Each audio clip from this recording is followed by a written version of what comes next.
Hello everyone, welcome to Prospire Academy. I am Pratima Chandak and I am going to teach you Business Mathematics, Logical Reasoning and Statistics, paper number 3 of CA Foundation. CA Foundation का ये paper number 3 पढ़ने से पहले हम सबसे पहले इस paper का कुछ ओवरव्यू देख लेते हैं कि इस सब्जेक्ट में हम क्या-क्या पढ़ने वाले हैं। Let's get started. जैसे कि आप यहाँ पर देख रहे हैं हम जो पेपर नंबर 3 पढ़ने वाले हैं, उसमें 3 चीज़ें पढ़ेंगे हम बिज़नेस मैथमेटिक्स, लॉजिकल रीज़निंग और स्टैटिस्टिक्स। जो बिज़नेस मैथमेटिक्स है वो 40 मार्क्स का होगा, लॉजिकल रीज़निंग 20 मार्क्स का होगा, स्टैटिस्टिक्स 40 मार्क्स का होगा। उसके अलावा इसमें हम पढ़ने वाले हैं एमसीक्यूज़, जो कि एमसीक्यू सब्जेक्ट है आपका, तो कुछ लोगों को बहुत खुशी हो रही है, वाओ! मैथ सॉल्व करने की अब ज़रूरत नहीं पड़ेगी। नहीं, ऐसा कुछ नहीं है, this is gonna be really difficult. आपको ऐसा लगता है कि मैथ सॉल्व किए बगैर क्वेश्चन बन जाएँगे, ऐसा नहीं है। बट हम यहाँ पर कोशिश करेंगे कि आपको ये बहुत आसान लगे कि आप बहुत क्विकली एमसीक्यू सॉल्व कर सकें और आंसर लेकर आएँ, ओके? तो और लेकिन यहाँ पर जैसे हर करेक्ट एमसीक्यू के लिए आपको 1 मार्क्स मिलते हैं, वैसे ही हर इनकरेक्ट एमसीक्यू अगर आपने कोई टिक कर दिया है, तो उसके लिए आपको 1/4 मार्क का डिडक्शन हो जाएगा। मतलब वो 1 नंबर जो कटने वाला है वो तो माइनस होगा ही। उसके अलावा आपका 1/4 मार्क मतलब 0.25 नंबर एक्स्ट्रा माइनस हो जाएँगे, ठीक है? आगे देखते हैं, हम यहाँ पर क्या करने वाले हैं, एंटायर स्टडी मटेरियल कवर करने वाले हैं। जो भी हम पढ़ेंगे स्टडी मटेरियल में जैसा दिया हुआ है वैसे की वैसी ही पढ़ाई करेंगे। उसके अलावा यहाँ पर एक और चीज़ डिस्कस करनी है हमें कैलकुलेटर। अभी आपको बहुत खुशी हो रही होगी, वाओ! कैलकुलेटर यूज़ करने मिलेगा, है ना? 12th क्लास में बहुत डिफ़िकल्ट होता था कैलकुलेशन करना।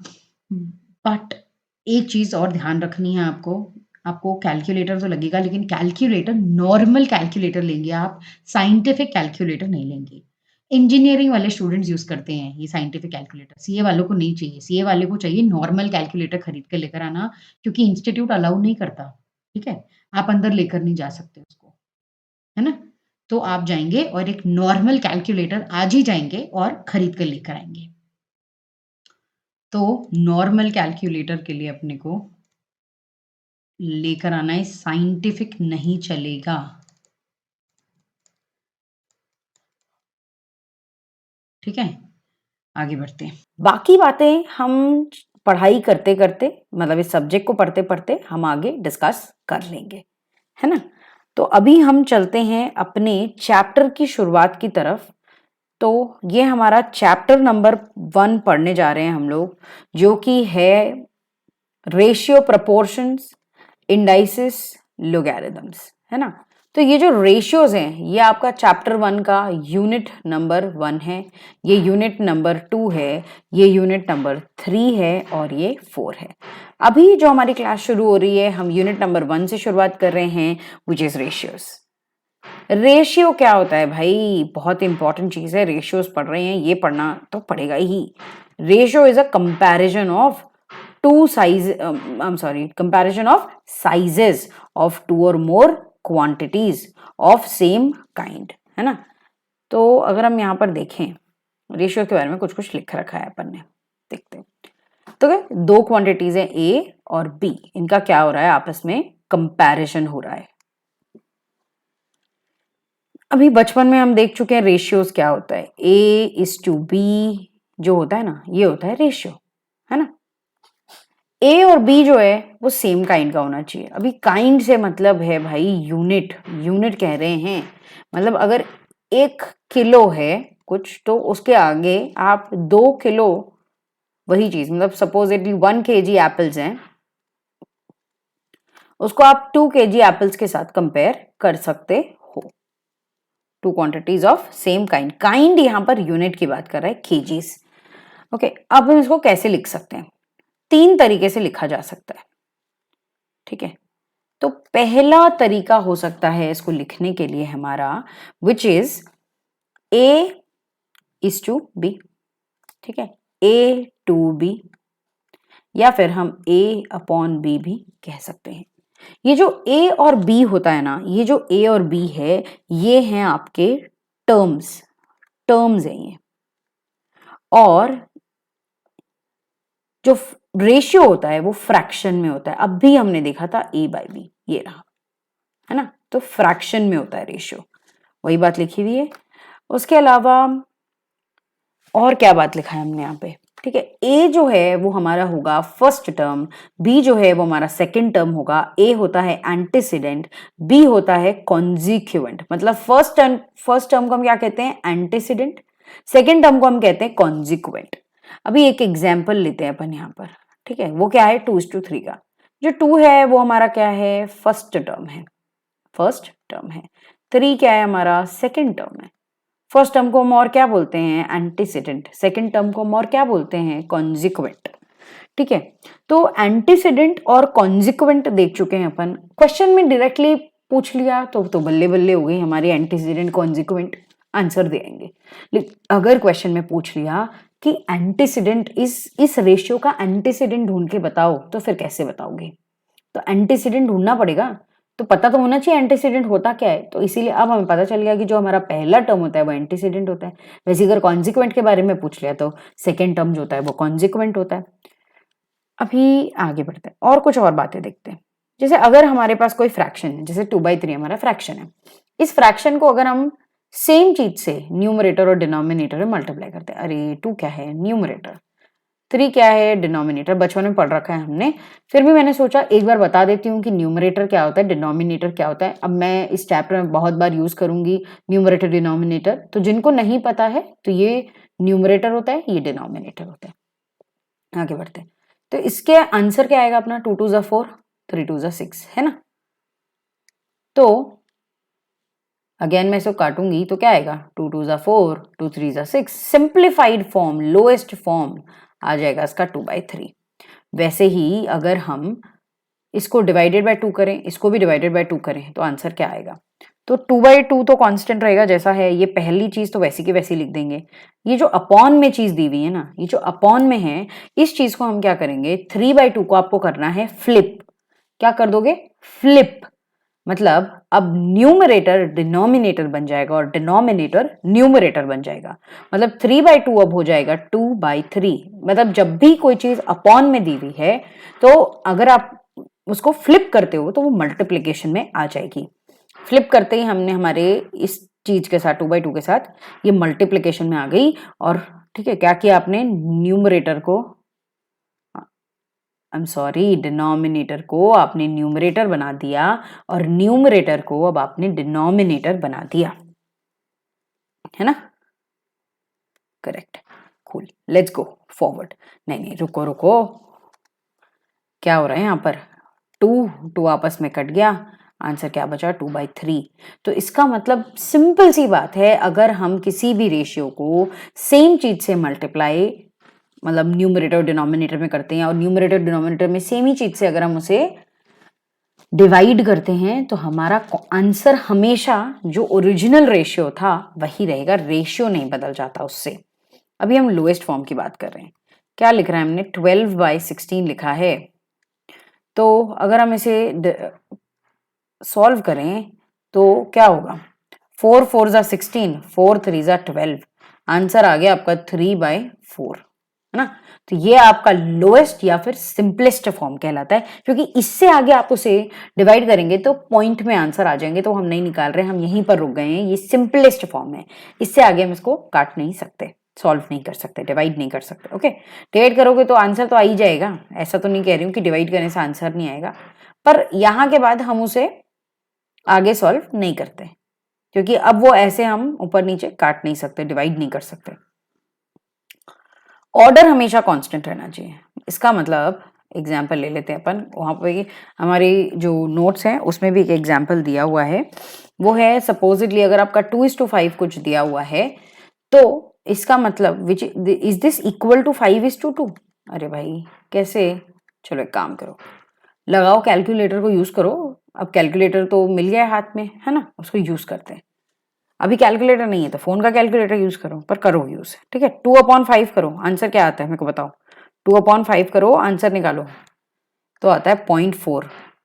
क्या वो इक्वल है किस चीज के, 5/2 के, वो जो कि आता है आपका 2.4। 5। क्या ये दोनों चीजें सेम है?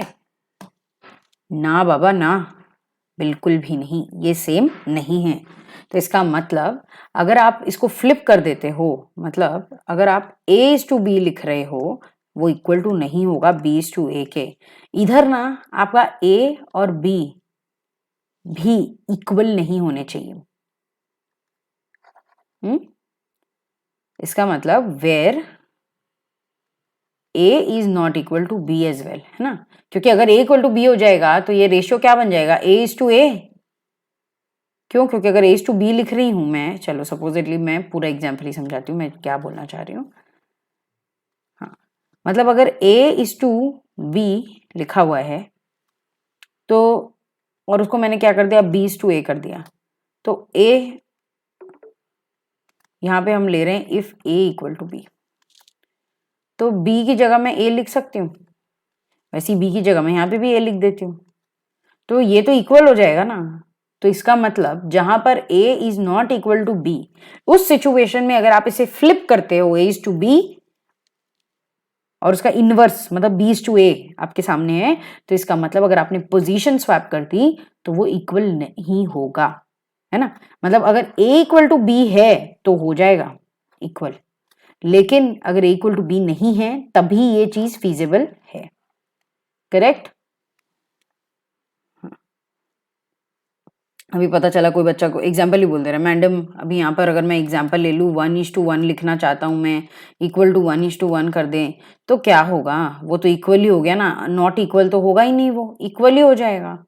इसीलिए मैंने ये बात यहाँ पर क्लैरिफाई कर दी, क्योंकि ये तो इक्वल ही हो जाएगा, इसलिए मैंने क्लैरिफिकेशन दिया कि अगर ये A term equal to B term है तो फिर आप ये चीज नहीं कह सकते कि वो इक्वल नहीं होगा। करेक्ट? आगे बढ़ते हैं। हाँ, क्वांटिटीज ऑफ सेम काइंड का डिस्कशन कर रहे थे हम, ऊपर भी हमने किया क्वांटिटीज ऑफ सेम काइंड। अरे भाई ये यूनिट की बात कर रहा है, सेम काइंड मतलब सेम यूनिट, अगेन मतलब सेंटीमीटर को आप सेंटीमीटर से ही कंपेयर कर सकते हो।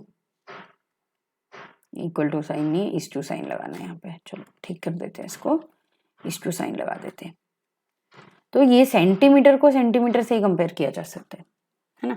मतलब अगर कोई अब मतलब ये 1/2 है और यहाँ पर भी सेंटीमीटर है, यहाँ पर भी सेंटीमीटर है, तो दोनों जो डिवाइड कर रहे हो ना, A/B कर रहे हो ना आप, तो ये जो A/B है ना, दोनों की क्वांटिटी, मतलब क्वांटिटी का जो काइंड है, मतलब केजी या सेंटीमीटर या ग्राम्स या जो भी आप अज्यूम कर रहे हो वो सेम होना चाहिए। आगे बढ़ो, और क्या दिया हुआ है? अरे कंपैरिजन की बात करती, कंपैरिजन। चलो ठीक है, एक काम करते हैं, पहले अपन ना यहाँ तक जो भी हमने देखा वो हम एक बार यहाँ बुक में देख लेते हैं, जो हमारे नोट्स हैं उसमें देख लेते हैं क्या लिखा हुआ है। रेशियो है, कंपैरिजन है ऑफ साइजेस ऑफ 2 और more quantities of same kind by division. अभी तो हमने देखा A/B, वही है, वही बात कर रहा है ये भी। अच्छा, A एंड B जो है are 2 quantities of same kind, मतलब सेम यूनिट की बात करती है इसने यहाँ पे। हाँ, रेशियो क्या रहेगा? A:B। 3 तरीके से लिख सकते हैं, A/B is equal to A/B, A:B, है ना? आगे A/B, A और B जो है वो टर्म्स होते हैं, फ्रैक्शन होता है, रेशियो एक हम पढ़ चुके हैं सब। A क्या होगा? फर्स्ट टर्म होगा, एंटीसीडेंट होगा। B क्या होगा? सेकंड टर्म होगा, कॉन्जिक्वेंट होगा। रेशियो का एक एग्जांपल भी हम ये देख चुके हैं 2:3 वाला, जिसमें 2 क्या है, 3 क्या है, हमने अभी सब डिस्कस कर लिया है। Value of ratios remains the same if both the terms A and B are multiplied and divided by the same number। ये तो रहा, अभी तो देखा हमने, यही चीज तो अभी हम डिस्कस करके आ रहे हैं, है ना? आगे रेशियो हमेशा एक्सप्रेस होता है लोएस्ट टर्म और सिंपलेस्ट फॉर्म में, ये भी हम पढ़ चुके हैं। मतलब यहाँ पर अब 15/20। अच्छा, ये जो बुक बनाई है हमने या जो नोट्स हम तैयार कर रहे हैं, इस नोट्स में हमने आपको स्पेस दे रखी है इलिस्ट्रेशन को सॉल्व करने के लिए, तो यहाँ पर आप इलिस्ट्रेशन सॉल्व कर सकते हैं हमारे साथ साथ। अभी ये इस नोट्स आपको डिस्क्रिप्शन में मिल जाएंगे, आपको कुछ नहीं करना है, इसको प्रिंट करना है और यूज करना है ना? तो अभी 5 3 ज़ा 15, 5 4 ज़ा 20, आगे आपका सिंपलेस्ट फॉर्म, इससे ज्यादा सिंपल नहीं हो सकता, और है ना? ऑर्डर अभी पढ़ा हमने, 2:5 is not the same as 5:2, सब पढ़ चुके हैं अपन। रेशियो एग्जिस्ट करता है between the quantities of same kind. अरे भाई यहाँ पे अब चलो कुछ ICI के ना अपन, या ICI स्टडी मटेरियल का ही क्वेश्चन है, वही समझ रहे हैं अपन, है ना? देखते हैं क्या बोलते हैं। There is no ratio between the number of students of a class and the salary. अरे भाई, नंबर ऑफ स्टूडेंट यानी वो नंबर्स में है, क्या उसको आप सैलरी के रुपीज से कंपेयर कर सकते हो क्या? नहीं, क्योंकि दोनों का यूनिट सेम नहीं है, यूनिट सेम नहीं है। करेक्ट? कोई रेशियो नहीं है, there is no ratio between the weight of one child and age of another child. अरे भाई, अच्छा देखो, ये ना एक बच्चा है अप्पू, ये इसका भाई है पप्पू। अप्पू का जो वेट है ना वो क्या है, 40 kgs है, और ये जो पप्पू की जो एज है ना वो है 20 ईयर्स। क्या कोई कंपैरिजन है क्या केजी का ईयर के साथ? नहीं, क्योंकि यूनिट सेम नहीं है, यूनिट सेम होना चाहिए, इसलिए इसका रेशियो नहीं हो सकता। अभी हमने पढ़ा था ना सेम काइंड, तो सेम काइंड नहीं है यहाँ पे। करेक्ट? और क्या बातें करी हमने, चलो quantities to be compared by division must be of same units. अभी हमने वही चीज घुमा घुमा के फिर से लिखी हुई है। ए बाई बी जो है, जो बाई डिवीजन, मतलब कंपैरिजन बाय डिवीजन, यही तो हुआ कंपैरिजन बाय डिवीजन। तो ये भी केजी में है, ये भी केजी में है, हो गया। या ये भी सेंटीमीटर में है, ये भी सेंटीमीटर में, ये ग्राम में है, ये ग्राम में है, कुछ भी ले लो, ये लीटर में है, ये लीटर में है ना। कंपैरिजन सेम चीजों का ही हो सकता है, मतलब सेम यूनिट्स होने चाहिए। हो गए सेम यूनिट्स, देख लिया। अच्छा चलो, कुछ क्वेश्चन दिए हुए, इलिस्ट्रेशन है यहाँ पे, सॉल्व करते हैं इसको अपन यहाँ पे।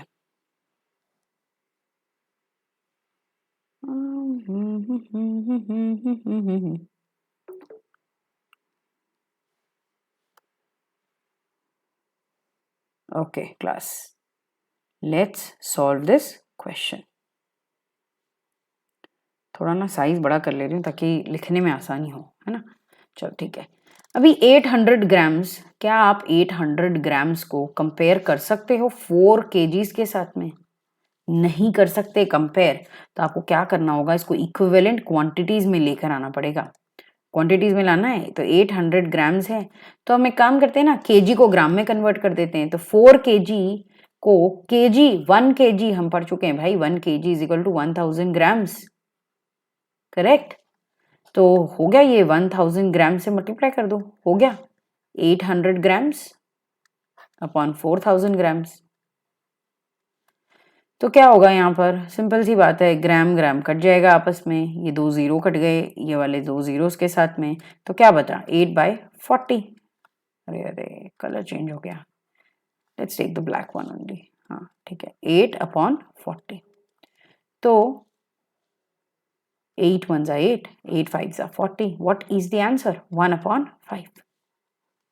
कंपैरिजन तभी हो पाया जब दोनों सेम काइंड के हैं, मतलब सेम यूनिट्स वाले हैं। ठीक है, आगे और एक और क्वेश्चन दिया हुआ है 50 मिनट्स और 90 सेकेंड्स का।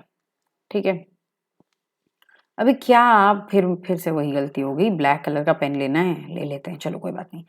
50 मिनट्स को क्या 90 सेकेंड से कंपेयर कर सकते हैं? नहीं कर सकते, क्योंकि ये मिनट में है और ये सेकेंड में है।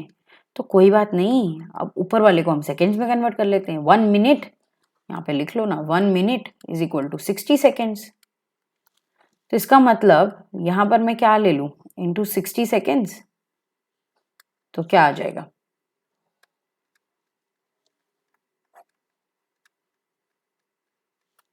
सेकेंड्स, है ना। तो कोई बात नहीं, ये ले लेते हैं ना अपन, ये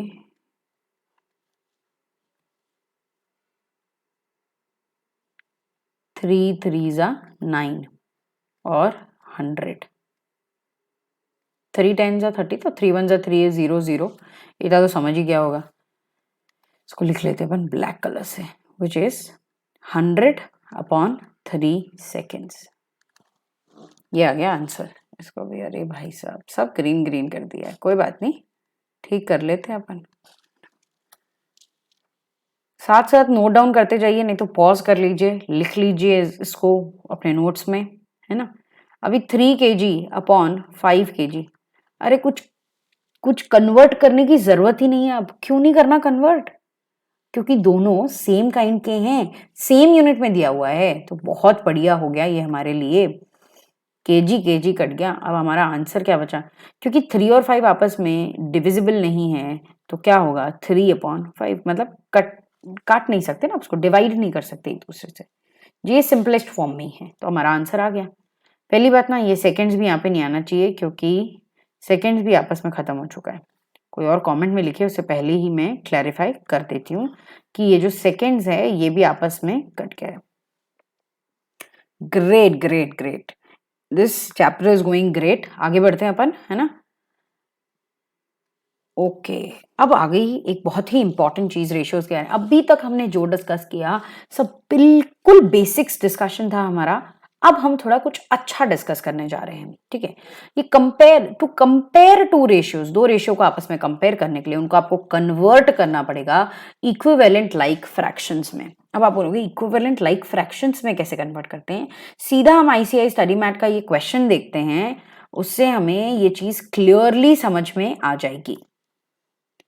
क्या बोला इन्होंने, 2 1/3 is to 3 1/3।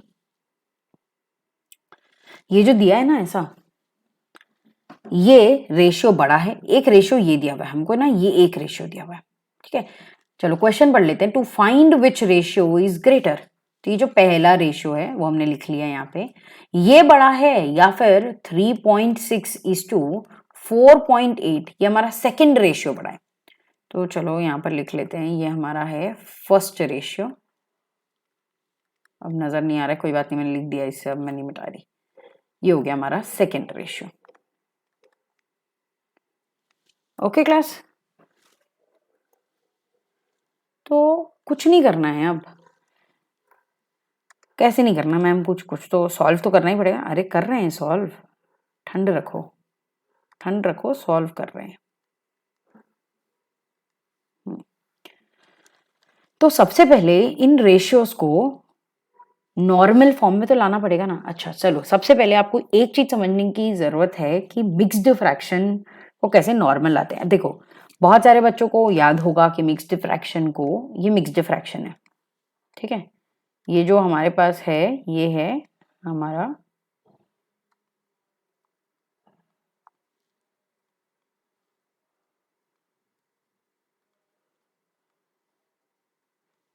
क्या हो गया, इरेजर नहीं आ रहा। चलो कोई बात नहीं, हम दूसरे तरीके से इरेज कर लेते हैं।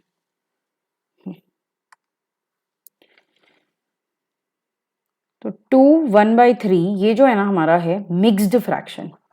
ये क्या है, मिक्स्ड फ्रैक्शन। तो मिक्स्ड फ्रैक्शन को नॉर्मल में कैसे कन्वर्ट करें? तो 3/2 करना है आपको। जो आपका ये न्यूमरेटर है, डिनोमिनेटर में ये जो बीच में वैल्यू लिखी हुई है ना 1/3 के से कॉर्नर में जो बीच में वैल्यू लिखी है वो 2 है, तो 3/2 करने का है। और ये जो वैल्यू आएगी ना आपकी 3/2 मतलब 6, उसमें आपको ना जो वैल्यू आई उसमें प्लस ये जो यहाँ वाला टर्म है ना इसको ऐड कर देना है। इसका मतलब अगर मिक्स्ड फ्रैक्शन मुझे सॉल्व करना होगा तो मुझे क्या करना है, 3/2 + 1 जो ऊपर की वैल्यू है अपॉन 3, जो डिनोमिनेटर है ना वो वही कांस्टेंट रहेगा, यही डिनोमिनेटर रहेगा।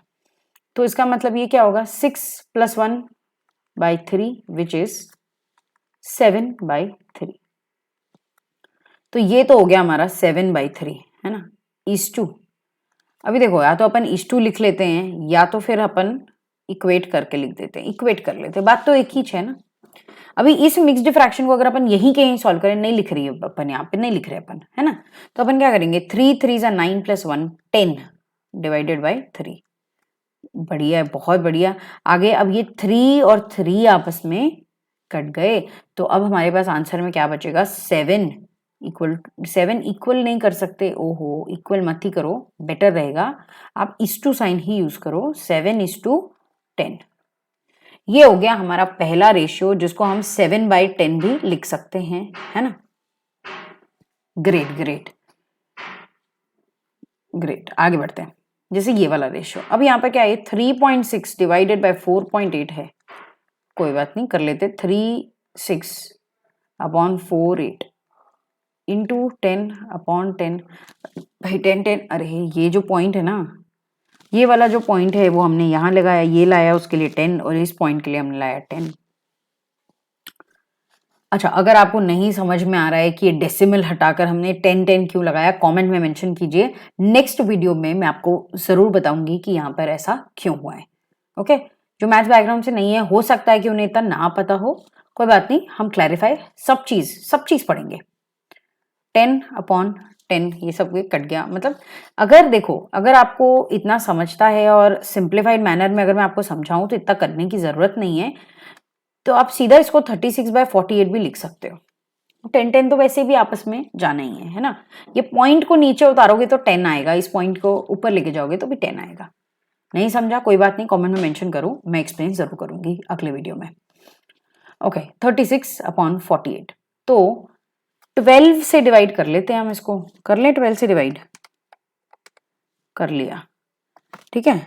तो ये हो जाएगा हमारा 12 3 12 4 हो गया, हमारा आंसर तो आ गया। इसका मतलब हमारा फ्रैक्शन क्या बना है, 3/4। अब वो बोल रहा है कि बताओ 7/10 बड़ा है या 3/4 बड़ा है। क्या ये इक्विवेलेंट है क्या आपस में? क्या ये इक्विवेलेंट है जो हम बता पाए? कोई बात नहीं, जब ऐसा कंपैरिजन करना होगा ना, इसीलिए इसने कहा है कि उसको कन्वर्ट करो इक्विवेलेंट लाइक फ्रैक्शंस में। तो कर देते हैं ना इक्विवेलेंट लाइक फ्रैक्शंस पे इनको कन्वर्ट। देखो कैसे करेंगे इक्विवेलेंट लाइक फ्रैक्शन में कन्वर्ट। देखो, एक तरीका तो ये है कि हम पूरा फ्रैक्शन में कन्वर्ट करें और सॉल्व करें। एक आसान तरीका भी है, वो मैं बताऊंगी। पहले एक बार लॉन्ग मेथड है उसका, वो तो समझ लें। हमेशा हमेशा शॉर्टकट काम नहीं आते, तो बेसिक्स भी पता होने चाहिए। कुछ नहीं करो, यहां पर सबसे पहले ना ले लो, आप एलसीएम ले लो।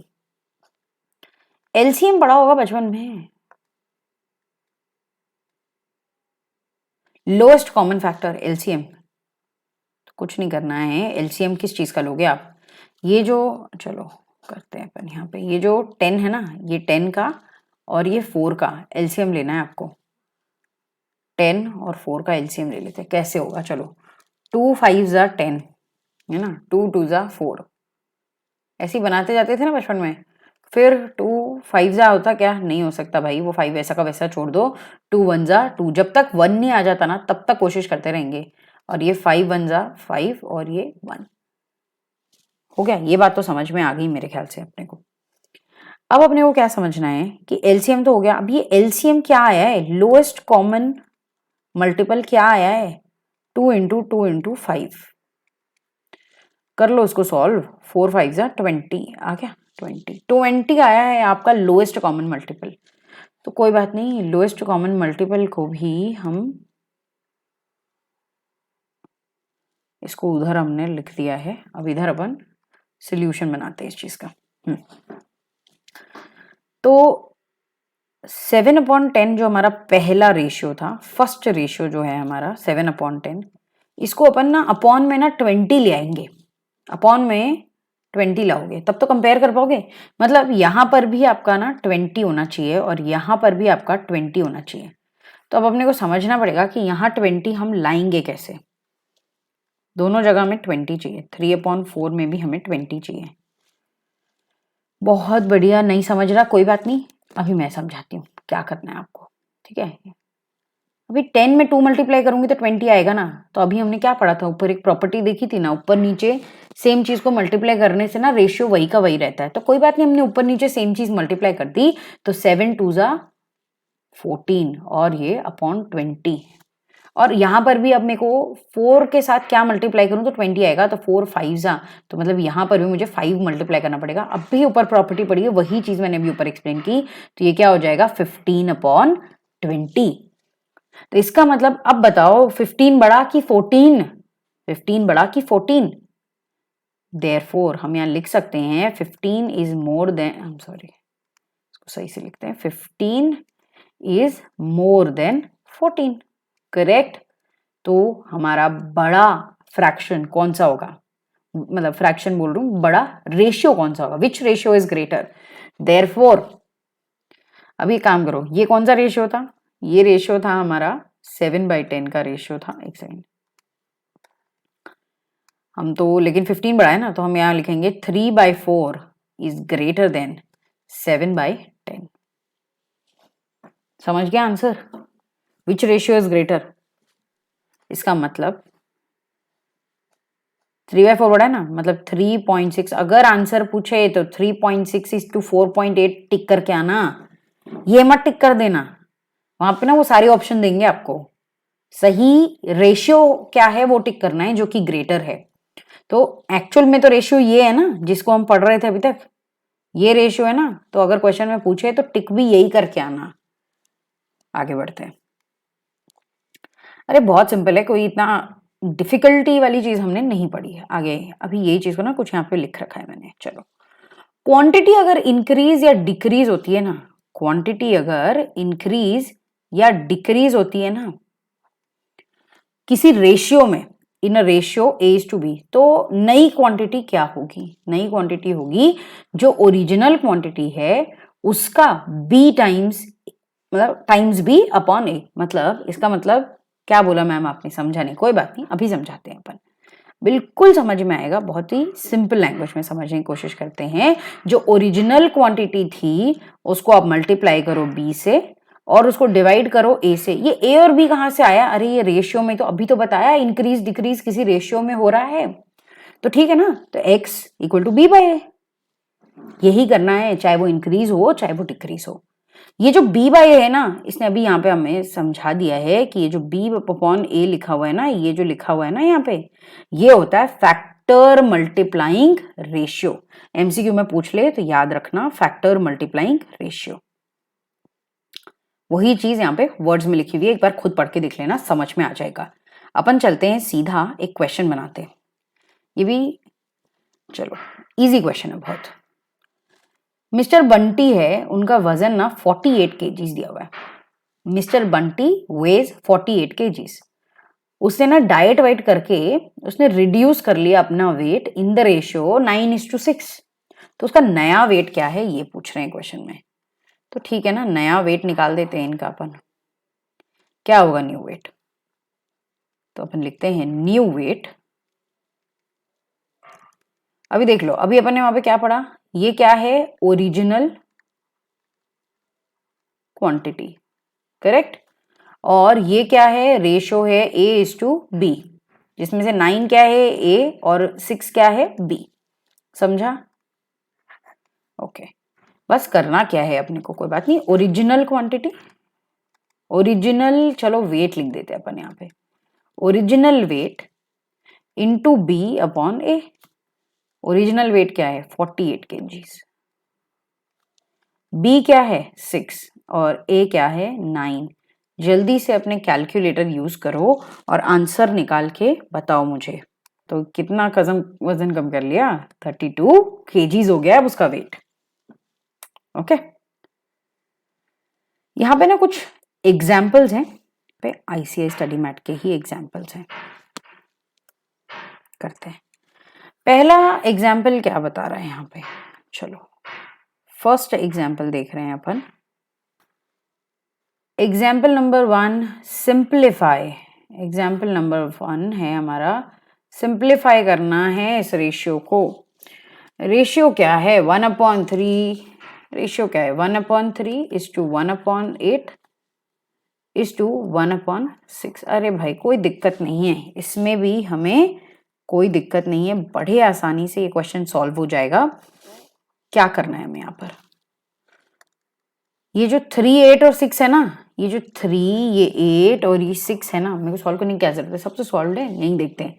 आपको मैं लिखने का टाइम दूंगी, आप उसको लिख लीजिएगा, या फिर एक काम करते हैं, आप पॉज कर लेना, वीडियो बहुत लंबा हो जाएगा, पॉज कर लेना और इसको सॉल्व कर लेना अपनी नोटबुक में, ठीक है।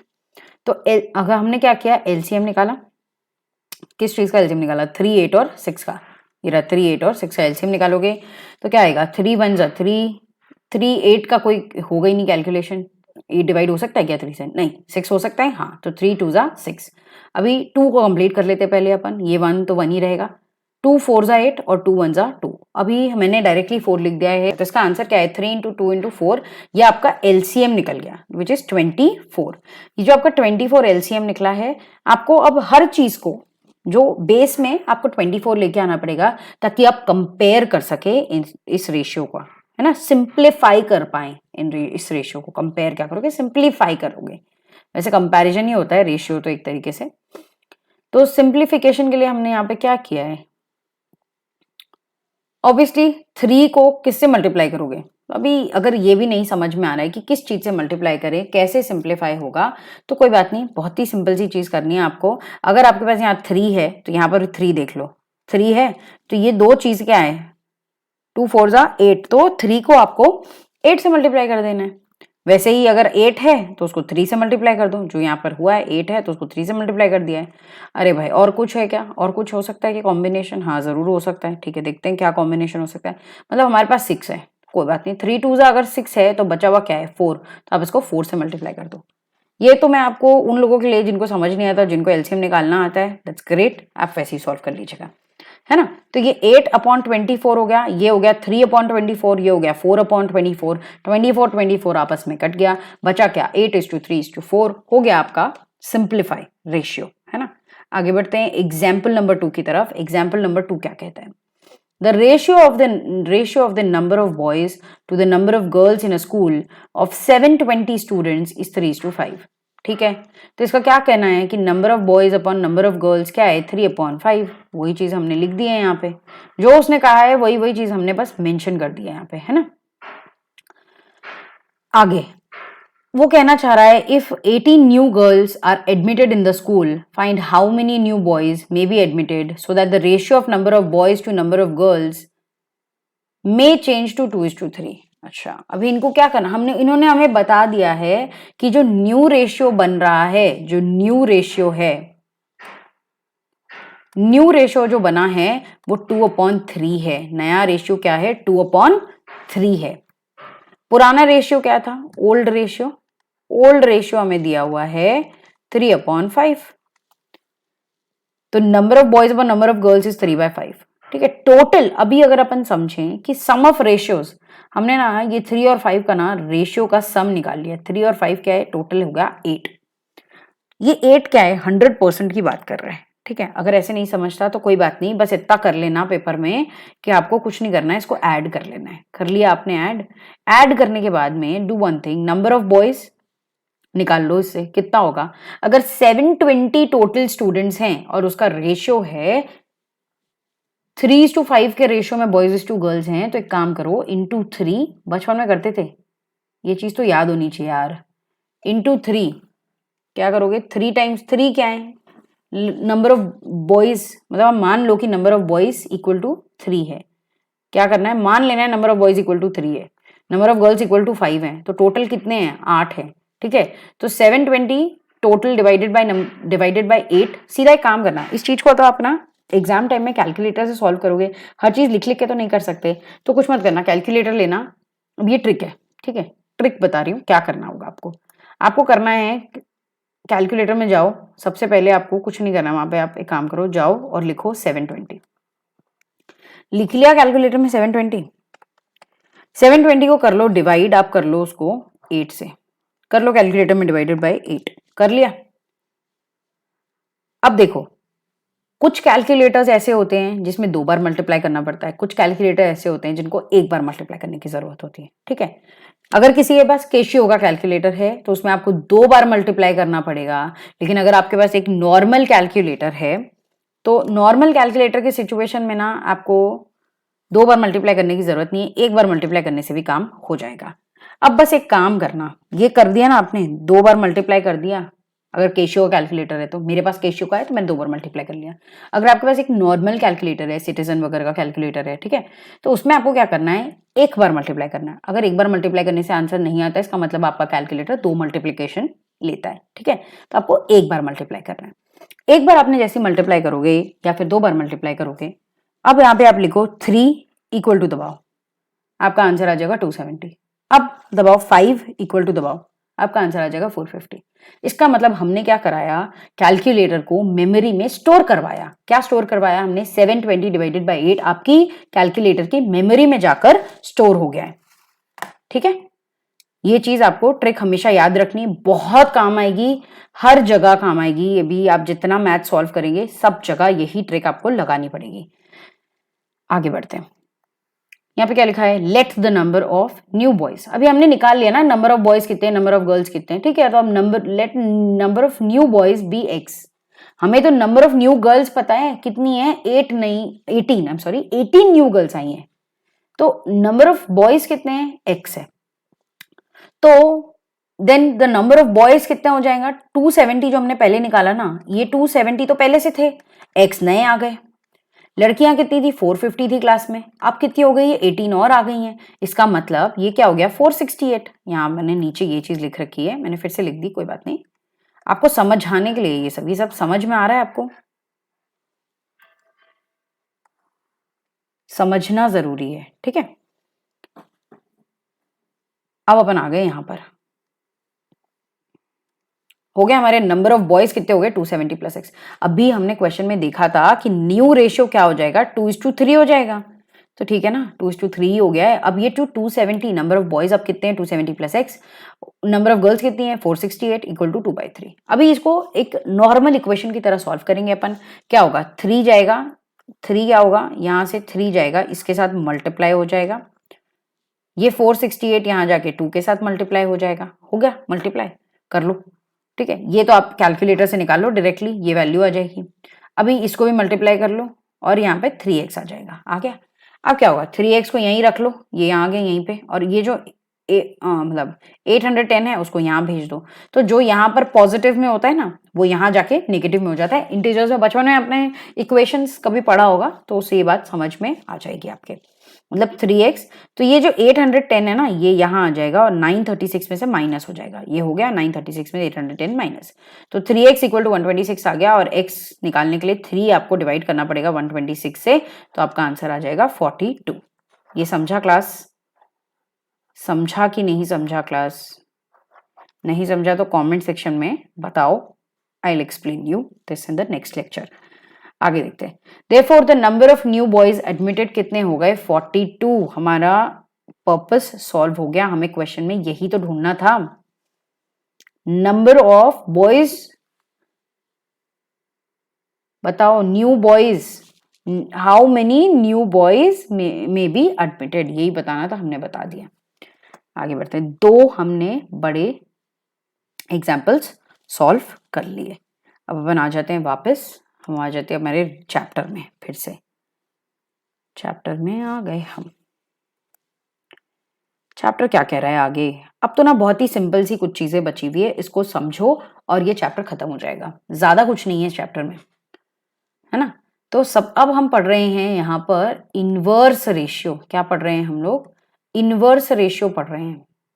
इनवर्स रेशियो क्या होता है, इट इज नथिंग बट जो आपका ओरिजिनल रेशियो है A:B जो लिखते थे ना, इसका इनवर्स क्या होगा, इसका इनवर्स होगा B:A। मतलब इसका कहना है कि ratio is inverse of another if their product is 1। Obvious सी बात है, A/B को मैं मल्टीप्लाई करूंगी B/A से, तो ये A और A आपस में कट जाएगा, B और B कट जाएगा, तो आप क्या बचेगा 1 into 1 विच इज 1।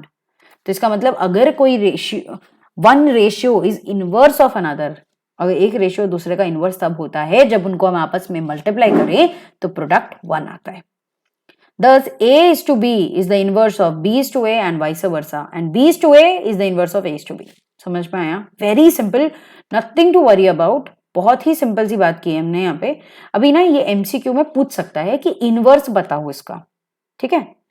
एक्चुअली क्या है ना, इनवर्स तो सिंपली तो पूछ ही लेता है, थोड़ी डिफिकल्टी लेवल बढ़ा देता है कुछ क्वेश्चंस में। अपन जब क्वेश्चंस देखेंगे तब आपको ये बात समझ में आएगी। आगे बढ़ते हैं, चलो एक इलिस्ट्रेशन दिया हुआ है यहाँ पे, ये क्या कहता है कि इनवर्स रेशियो ऑफ 25:48 बताओ। तो √25 √48, ना बाबा ना, ये तो नहीं होगा। 25:48, 48:25, this is the right answer. Tick करके रख लेना, नोट्स को प्रिंट आउट ले चुके हो आप, कुछ नहीं करना है, प्रिंट निकालना है और ये सब कुछ इलिस्ट्रेशन के डब्बों में सॉल्व करना है, not very difficult, correct. Okay आगे बढ़ते हैं, कुछ प्रॉपर्टीज और रेशियो का चैप्टर आप देख सकते हैं खत्म हो गया है, ऑलमोस्ट खत्म हो गया है ना। आगे बढ़ते हैं, ये क्या बात कर रहा है भाई, यहाँ पे कंपाउंड रेशियो की बात कर रहे हैं। बहुत सिंपल सी चीज है, अगर दो रेशियोज दिए हुए हैं A:B और C:D, मतलब आपके पास दो रेशियोज हैं। रेशियोज क्या हैं आपके पास, चलो देखते हैं अपन यहाँ पे। A:B आपका पहला रेशियो है और C:D आपका दूसरा रेशियो है।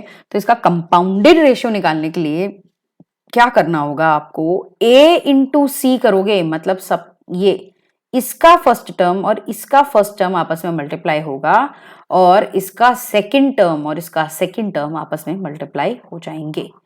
Correct, this is nothing but the compounded ratio, मतलब AC is equal to BD हो जाएगा। ओके कूल, आगे बढ़ते हैं। इसको थोड़ा अपन, ये बीच में आ रहा है, इसको अपन थोड़ा सा नीचे सरका लेते हैं। आ जाओ अपन यहाँ पे आ जाते हैं, अपन क्या पढ़ रहे हैं आगे। हाँ, डुप्लीकेट रेशियो क्या होता है, बहुत सिंपल, कुछ नहीं करना है। जो आपका A:B है ना, A का स्क्वायर और B का square is duplicate ratio. Triplicate ratio क्या होता है, वो तो और भी आसान है। A:B, क्या आसान है, वही चीज तो है, उसका स्क्वायर करना था, इसका क्यूब करना है, ट्रिप्लीकेट हो गया। आगे बढ़ते हैं। सब डुप्लीकेट रेशियो क्या होता है, फिर से A:B। सब डुप्लीकेट का मतलब होता है जब इसका रूट कर दोगे तो ये हो जाएगा सब डुप्लीकेट। अच्छा, सब डुप्लीकेट ही क्यों बोल रहे हैं, अरे भाई ये जो रूट होता है ना, इसके यहाँ पे हमेशा मानते हैं कि यहाँ पर 2 है, इसीलिए हम इसे सब डुप्लीकेट। क्योंकि जब हम A को हम लिखते हैं ना, तो A 1/2 लिखोगे आप और उसको B को B 1/2 लिखोगे आप।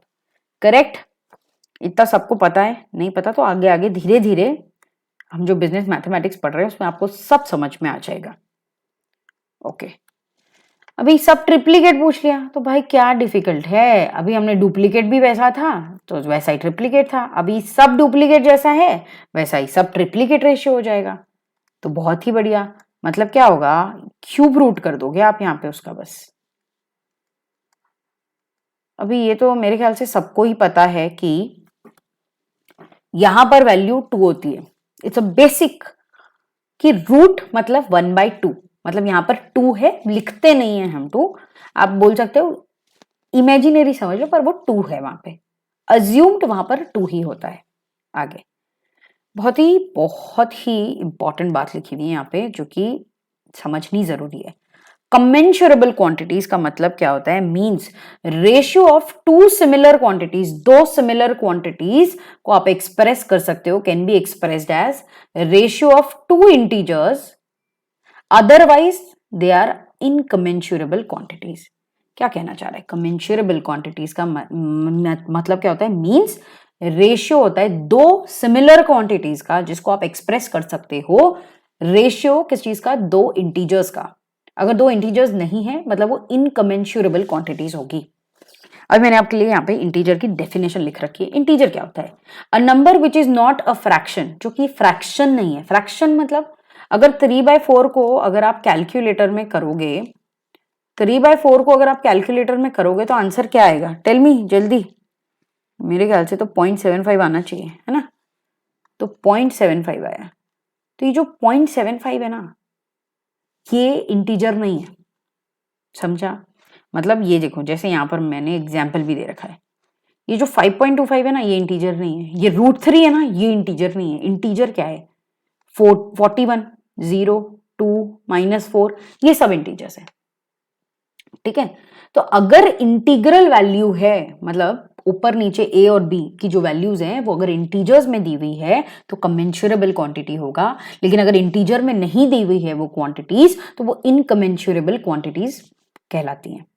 ठीक है, आगे बिल्कुल हम हमारे लास्ट कॉन्सेप्ट की तरफ चल रहे हैं। इसके बाद हम 2-3 एग्जाम्पल्स करेंगे and then we are done with ratios. तो अब ये अपन कर लेते हैं फटाफट। चलो, अभी हम पढ़ रहे हैं कंटिन्यूड रेशियो। कंटिन्यूड रेशियो क्या होता है, कंपैरिजन होता है बिटवीन मैग्नीट्यूड ऑफ कंपैरिजन किसके बीच में है, मैग्नीट्यूड ऑफ 3 और more quantities of same kind. अभी सेम काइंड तो इतनी बार पढ़ चुके हैं, मतलब सेम यूनिट की बात कर रहा है। और continued ratio of 3 quantities A:B:C होगा। ठीक है, जैसे कि अगर अपन ये वाला क्वेश्चन देख लेते हैं, कंटिन्यूड रेशियो 600, 500, 700 का क्या होगा? 600 इज टू 500 इज टू 700, मतलब 6 इज टू 5 इज टू 7। ठीक है, मैग्नीट्यूड सेम होना चाहिए तीनों क्वांटिटीज का, मतलब सेम काइंड के होने चाहिए, सेम यूनिट होना चाहिए। आई गेस इतना समझ में आ गया होगा, है ना? Okay fine. तो हमारा रेशियोज ऑलमोस्ट कंप्लीट हो चुका है, बस कुछ 3 एग्जाम्पल्स हैं, हमें बस वो करने हैं and then we are done with ratios. तो चलो एग्जाम्पल्स कंप्लीट कर लेते हैं। आ गए हम हमारे एग्जाम्पल नंबर 3 पे। एग्जाम्पल नंबर 3 क्या है? The monthly income of 2 persons are in the ratio 4:5. Their monthly expenditures are in the ratio 7:9. If each saves 50 per month, find their monthly income. Monthly income ढूंढने बोल दिया है। ये ना MCQ में पूछ लेता है ऐसा क्वेश्चन, ठीक है? तो समझ लेते हैं कि इसको इजी तरीके से कैसे सॉल्व कर सकते हैं। अभी तो देखो मैंने ना पूरा ना ऐसा फॉर्मेट में ऐसा सुंदर तरीके से इसको मेंशन किया है, लिखा है, तो कुछ नहीं करना है आपको, बस इसको समझते जाना है। क्या लिखा है? अभी पेपर में इतना लिखना ही नहीं है ना, MCQ पेपर है, सिर्फ कैलकुलेटर में सॉल्व करना है, तो वो भी समझ में आ जाएगा कैसे करना है। अभी देख लो यहाँ पे क्या हमको क्या करना है, मंथली इनकम ढूंढने बोला है ना, तो हम एक काम करते हैं, बचपन से हमने क्या सीखा है, मंथली इनकम पूछता है 2% की, तो मंथली इनकम को हम एक्स मान लेते हैं, एक्स। मंथली इनकम के बारे में यहाँ पे दिया हुआ है, मंथली इनकम दोनों की क्या है, 4:5 दिया हुआ है, तो हम इसको ले लेते हैं। 4:5 दिया हुआ है ना, तो ये x माना है, तो ये 4x हो जाएगा और ये 5x हो जाएगा। तो मंथली इनकम आप जैसा दिया हुआ है क्वेश्चन में वैसा ही मान लो, वो आपका हो जाएगा x, मतलब 4x और 5x हो गया। सो that the ratio is 4x:5x, मतलब 4:5। इफ ईच सेव्स, अगर वो लोग ना, अरे ये 5 रुपए लिख दिया, ये 5 रुपए नहीं है, हाँ 50 रुपए, 50 रुपीज, इसको 50 कर लेना, ठीक है। 50 पर मंथ अगर वो सेव कर लेते हैं तो उसका एक्सपेंडिचर क्या होगा, दोनों लोगों का कितना खर्चा किया होगा उन्होंने। ऑब्वियस ही बात है, अगर 4x उनकी कमाई है, अगर इनकी कमाई है उसमें से 50 रुपए वो बचा लेते हैं, तो ये क्या हो जाएगा, इतना जो होगा वो उनका खर्चा होगा ना। 50 रुपए बचाया तो बचा हुआ क्या है, खर्चा हुआ, तो वही हो गया हमारा खर्चा। तो हमें क्या मिल गया, हमें मिल गया एक्सपेंडिचर मिल गया 2 पर्सन का, विल बी 4x-50 और 5x-50, और जो इनके खर्चे हैं ना, खर्चे का रेशियो दिया हुआ है 7:9। तो एग्जाम में जब दिखेगा ना तो कुछ टेंशन लेने की जरूरत नहीं है, सीधा समझने का। उसने क्या बोला है, मंथली इनकम बताओ, मंथली इनकम के लिए कुछ दिया हुआ है क्या? हाँ दिया हुआ है, उसका रेशियो दिया हुआ है 4:5। और उसने कुछ और बताया है क्या, एक्सपेंडिचर के बारे में कुछ बताया है? हाँ एक्सपेंडिचर का रेशियो बताया 7:9। तो मंथली इनकम में से वो कुछ सेव कर रहा है क्या, कर रहा है 50 रुपए, तो 50 रुपए माइनस करने से क्या आ जाएगा, खर्चा आ जाएगा। तो पेपर में सीधा दिमाग लगाने का, 4x-50 upon 5x-50 is equal to 7/9। तो ये दो खर्चे का, जो खर्चा हमने x के टर्म्स में निकाला उसका रेशियो हमारे पास है, तो पेपर में तो सीधा ये दिमाग चलना चाहिए, ओनली दिस थिंग। ये तो अभी सिर्फ अंडरस्टैंडिंग पर्पस के लिए कि आप, हाँ लेकिन आप अभी आप जब पेन डाउन करोगे अपने नोटबुक्स में तो प्रॉपरली सब कुछ लिखना, क्योंकि पेपर के टाइम पे ना इतना दिमाग नहीं चलता कि ये कहाँ से आया था, कैसे आया था, तो सब हवा में निकल जाएगा, बिल्कुल पल्ले नहीं पड़ेगा। तो अभी से सॉल्व करके रखो, समझ में आएगा वहां पे एग्जाम टाइम में। आगे बढ़ते हैं अपन, क्या करना है, बस इसको सॉल्व करना है। 9 को ऊपर लेके जाओगे, मल्टीप्लाई करोगे, है ना, और यहाँ पे ये इधर जाके मल्टीप्लाई हो जाएगा, कर लिया हमने वो चीज। अभी क्या होगा, इसको मल्टीप्लाई कर लो। अभी 9 4x के साथ मल्टीप्लाई होगा पहले, फिर 9 50 के साथ मल्टीप्लाई होगा, हो गया। 7 को इसके साथ मल्टीप्लाई करेंगे, फिर इसके साथ 7 5 35x और 350 आ गया। आगे क्या होगा, 36 - 35x - 4 इक्वल टू 450 - 350 और x इक्वल टू 100 आ गया। आ गया मेरे ख्याल से, है ना।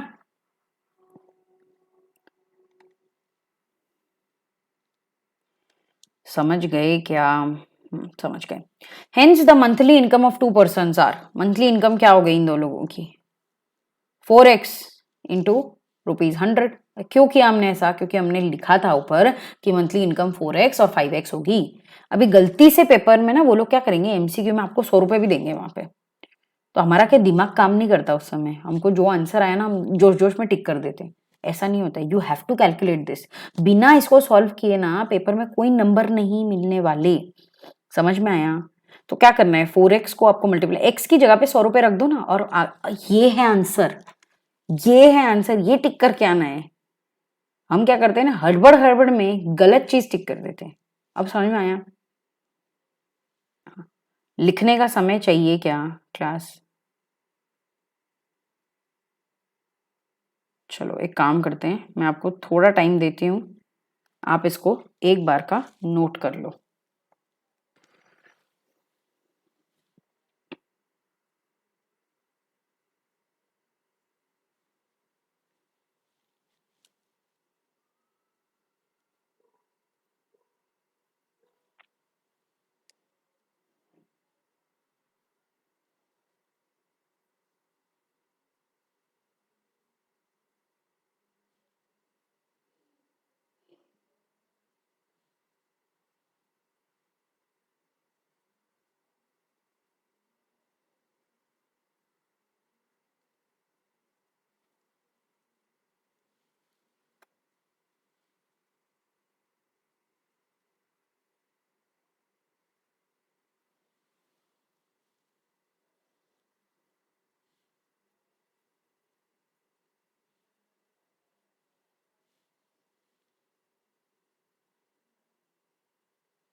ओके क्लास, आगे बढ़ते हैं। अगर अभी भी कंप्लीट नहीं हुआ तो कोई बात नहीं, आप लोग एक काम करो, इसका पॉज करके स्क्रीनशॉट ले लो, है ना। आगे बढ़ते हैं। एग्जाम्पल नंबर 4 क्या दिया हुआ है यहाँ पे, the ratio of the prices of 2 houses 16:, अरे भाई 2 घर हैं, उनके प्राइस दिए हुए हैं। अभी जब ऐसा दे देता है ना, अभी नीचे आके पढ़ लेने का, कोई ढूंढने क्या बोल रहा है, सबसे पहले ना फाइंड देखना कि ढूंढना क्या है, फिर क्वेश्चन पढ़ना। तो यहाँ पे क्या दिया है, find the original prices of 2 houses. अभी प्राइजेस ऑफ 2 हाउसेस ढूंढने बोल रहा है, और हमारा सबसे पहली चीज क्या मेंशन है, the ratio of prices of 2 houses. तो रेशियो दे देना, मतलब अब क्या, अब सीधा दिमाग क्लिक करना चाहिए, 16x is to 26, 16x is to 23x। x कटने के बाद तो रेशियो हमेशा 16/20, सॉरी, रेशियो तो 16/23 ही रहेगा, x लिख भी दो तो कट जाएगा, वो 16/23 ही रहेगा। तो इसीलिए हम क्या कर लेते हैं, इसको 16x मान लेते हैं, इसको 23x मान लेते हैं, प्राइजेस को रिस्पेक्टिवली अकॉर्डिंगली। अभी क्वेश्चन में देख सकते हैं अपन क्या दिया हुआ है, क्वेश्चन में क्या दिया हुआ है, 2 years later, 2 साल बाद क्या हुआ, when the prices of the first has increased by 10% and that of second by, अच्छा जो पहला घर है ना उसका प्राइस 10% से इंक्रीज हो गया है। अभी यहाँ जो मैंने किया है ना, इसको मैं यहाँ पे एक बार समझा देती हूँ कि आज प्राइस 16x है, आज प्राइस 16x है, और बाद में ना ये 16x इंटू 10% से बढ़ जाएगा। समझा ये चीज, है ना। आगे 2 साल बाद, आफ्टर 2 years, आफ्टर 2 years इसका प्राइस जो है 10% से बढ़ गया। तो इसका आप निकालो, वैल्यू निकालो, तो क्या आ जाएगा, 1.6x। आया कि नहीं क्लास? ओके, तो ये क्या हो जाएगा, जगह 17.6x। आप एक काम करो, 16x को इंटू 110 करो, आपका आंसर वही आएगा। करो 16x इंटू 110, आया कि नहीं आया, 17.6%। तो देखो ये 2 तरीके हो सकते हैं, या यहाँ मैंने क्या माना कि ये अगर 100% है तो 10% और इंक्रीज हो जाएगा, तो वो 110% हो जाएगा। आपको जैसा समझ में आ रहा है आप वैसा अज्यूम कर सकते हैं, है ना। तो आप चाहें तो ये लिख लो नोटबुक में, या फिर ये वाला हिस्सा लिख लो, जैसा आपको जमे वैसा। करेक्ट। आगे बढ़ते हैं अपन, यहाँ पे क्या है, 23x + 477, मतलब 11/20। 11/20 कहाँ से आया, क्वेश्चन में दिया हुआ है, द रेशियो ऑफ प्राइजेस 2 साल बाद 11/20 हो जाएंगे। हो गया 11/20 प्राइजेस। बस अब क्या है, मैथ्स लगाना है, सॉल्व करना है, ठीक है। रादर मैं ये चीज एक्सप्लेन करूं, आप एक काम कर लिए, इसको नोट कर लिए और खुद समझने की कोशिश कीजिए कि यहाँ पर क्या हो रहा है।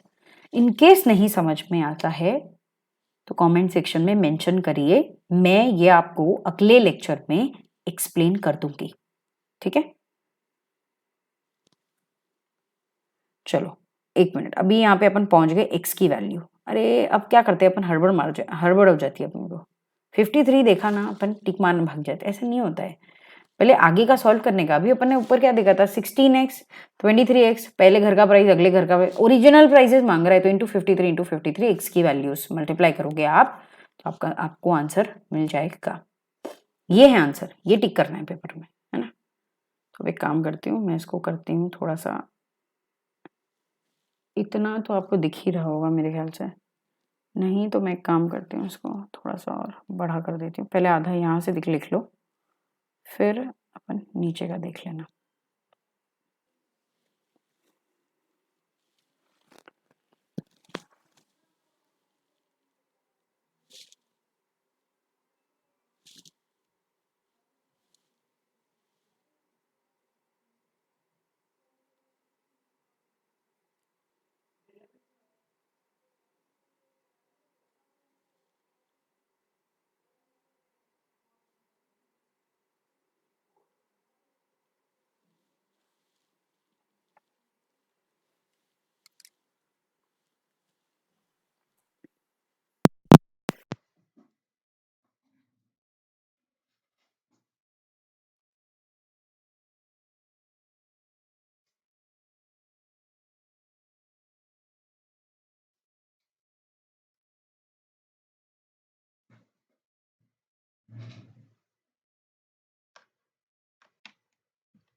ओके क्लास, अपन शुरू करते हैं आगे का वीडियो, है ना। इतना तो आपने अभी तक नोट कर ही लिया होगा।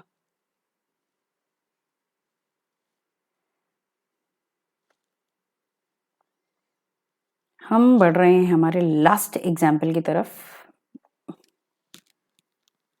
चलो, लास्ट एग्जाम्पल कहता है find the ratios, find in what ratio will the total wages of the workers of a factory be increased or decreased if there be a reduction in the number of workers in the ratio 15:11 and an increment in their wages in the ratio of 22:25. तो ठीक है, let x be the original number of workers, क्योंकि ये हमें क्या पूछ रहा है क्वेश्चन में, find in what ratio will the total wages of the worker of a factory be increased or decreased if there is a reduction in the number of workers. workers का क्या हो रहा है, रिडक्शन हो रहा है। Ratio क्या है, 15:11 के रेशियो में वर्कर्स का रिडक्शन हो रहा है, और इंक्रीमेंट कितना हो रहा है वेजेस का, 22:25। अब भी हमने थोड़ी देर पहले कुछ पढ़ा था जिसमें हम क्या कह रहे थे कि ओरिजिनल क्वांटिटी को आप मल्टीप्लाई करो बी से, डिवाइड करो ए से, तो आपकी न्यू क्वांटिटी आ जाती है। अभी हमने पढ़ा था, है ना। तो बस यही चीज करनी, लेट एक्स